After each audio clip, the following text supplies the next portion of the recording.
for those inputs.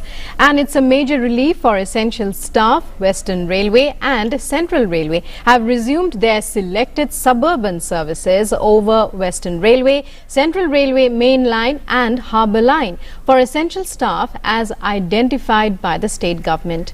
Western Railway will run 60 pairs of its 12-car suburban services between Churchgate and Dahanu Road with defined protocol and SOP only for movement of essential staff as identified by the state government. Approximately 1,25,000 essential staff, including 50,000 on Western Railway as identified by the state government, are expected to travel by these trains. These special suburban services will not be for general passengers or the public and will be strictly for essential staff as identified by the state government of Maharashtra only. And for more on this, we are joined by Yogesh Sheetal. Yogesh, it's a big relief. However, for now, these services are available only for essential staff.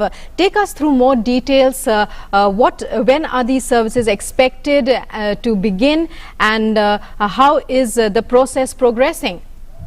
First of all, let me correct you. It's not a 60 trains, it's 73 trains on Western Line, 100 pairs of train on Central Line, and 30 pairs of train on Harbour Line as of now. And as far as the starting of the services, today the service has already started.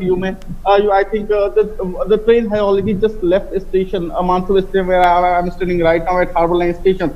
So yesterday a detailed meeting was held between the state government and also Central Railway and Western Railway. There are two subdivisions here in Western and Central Railway subdivision. So the suburban railways, there was a meeting ahead with the state government, and then the decision was taken. Now, as far as essential services employees are concerned, let me tell you that BMC is already setting up a web portal. BMC is in fact the nodal agency to ensure that only essential workers could get access in the train, because earlier what we had seen that the railway has said that if you are allowing people in the train, then it would be very difficult for the staff to identify the people, because there are certain guidelines and there are certain documentations, so there is a lengthy process. So there will be a separate portal which will issue e-passes to the employee. As far as so far as the portal has not been in function, so employees may show their identity card and they can travel. Also, one important thing that only the trains will stop at major stations, not at all stations, and also there will be no parking facility. There will be no vendor facility within a radius of 150 meters. So detailed guidelines have been issued by railway, and today the service has already started in Mumbai. Definitely, it's a big relief for Mumbaikars and also the people who are residing at the outskirts, because they had to travel around 60 to 70 kilometers by road. So now they may they may get some convenient journey as far as their official journey is concerned. So this is definitely a big relief for Mumbaikars, and especially the people who are residing outside Mumbai and they have to come to the city just for job. Yeah, Rukma. Right. Meanwhile, take us through the latest as far as the COVID-19 situation in Mumbai is concerned. It's one of the worst affected among all the cities in India. So how are people, coping at this time? How are people responding in various ways to the reopening after that lockdown?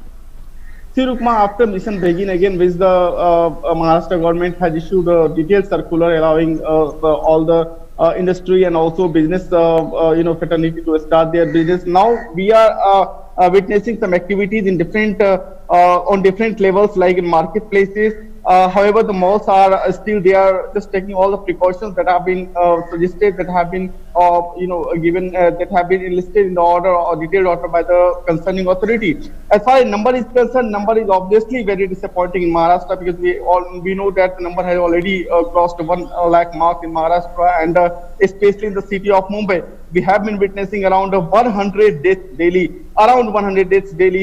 daily on an average. So the situation in Maharashtra is already very, very disappointing. But one thing I must say, that the civic body BMC and also the other civic bodies in Maharashtra, now they are very actively coming forward on social media to assist people, and also they have ensured that there will be no communication gap, because communication gap was one major concern that the people were dealing, because when they were calling to authorities, sometimes they are saying that the authorities are not picking calls, sometimes calls are switched off, sometimes they don't know which number they have to dial. So these are the basic concerns, the communication gap. These are the main obstacles, and that obstacle have been removed because a certain number has been given to certain bot in Mumbai. So there are certain steps that have been taken on the on the output, on the reactions that on the the result Right. that the government and the agencies were receiving the overall the reactions, and they have started certain steps, and in fact these things are working. But the numbers as of now, the numbers are not at all improving. But yes,